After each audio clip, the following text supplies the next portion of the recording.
मैं हिंदुस्तान का बेटा हूं, इस पर नाज है मुझको। मुसलमान कोई भी हो वो फसादी हो नहीं सकता। बहाकर खून अपना जो वतन की शान बन जाए, मेरा दावा है वो आतंकवादी हो नहीं सकता। साथियों, हमारा देश 70 साल से आजाद हो चुका है और बीते 70 सालों में हम मुसलमान और मूल निवासी भाइयों ने मिलकर सबको अपना रहबर चुना। चाहे वो कांग्रेस हो, सीपीएम हो, टीएमसी हो, समाजवादी हो, आरजेडी हो, कोई भी पार्टी हो, सभी पार्टी को हमने अपना रहबर चुना। हमने सोचा कि इस पार्टी को अगर हम सपोर्ट करेंगे तो वो हमारी भलाई के काम करेंगे। लेकिन हर 10 वर्षों में जब कमीशन बैठता है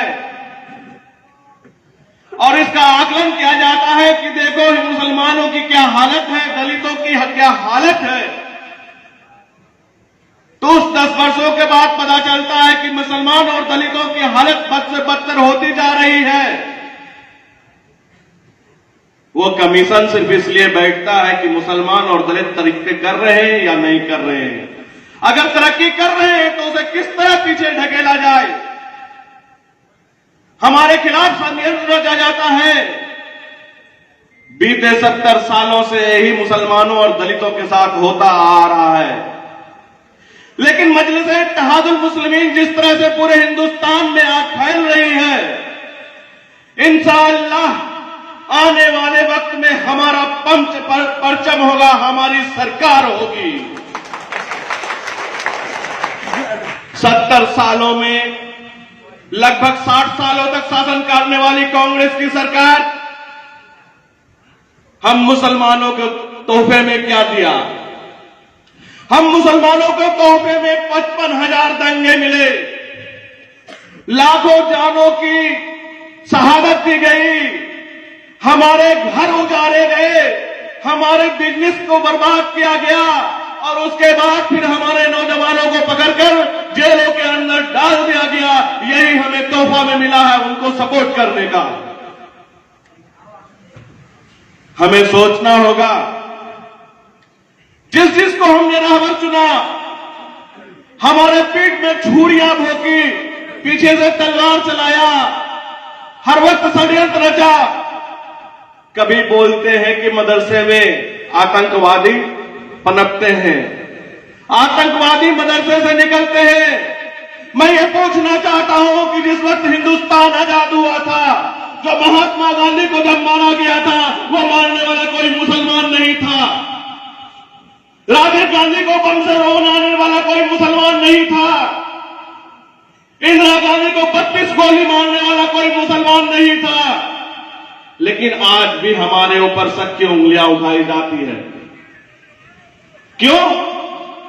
इसलिए कि हमारे सर पर टोपी और चेहरे पर दाढ़ी होता है। इन्हें बहुत परेशानी है हमारे चेहरे पर दाढ़ी होने का।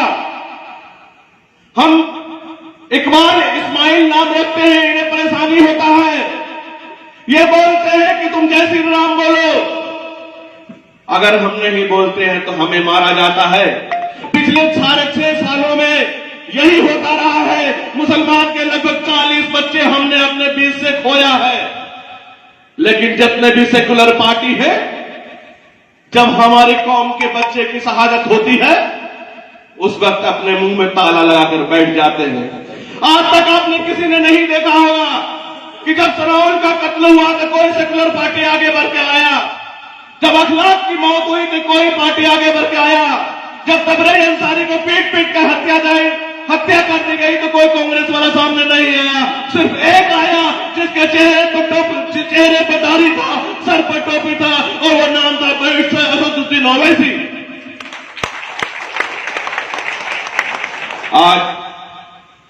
आज मुसलमानों का हर दर्द, मुसलमानों की हर तकलीफ, चाहे वो 3 तलाक हो या बाबरी मस्जिद की शहादत, अखलाक की मौत हो या जिनोद की मौत, या कोई भी मसला हो तो सबसे पहले हमारे सदर जनाब बैरिस्टर असदुद्दीन ओवैसी साहब अपना आवाज बुलंद करते हैं, चाहे वो सदन में हो या टीवी डिबेट में हो या सड़कों पर हो।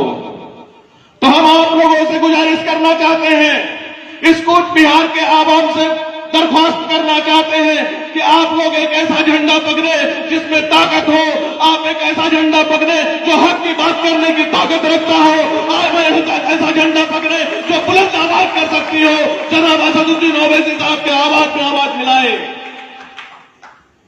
हमें खुशी है और पूरे बंगाल के मुसलमान को खुश है कि आने वाला वक्त अब हमारा होने वाला है।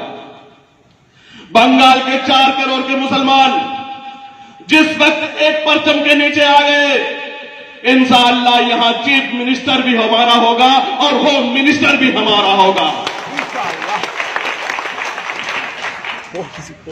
हमारे दोस्तों, आप लोगों से भी मुखातिब होना चाहता हूं। आप लोग बहुत जोर शोर से वंदे मातरम का नारा लगाते हैं।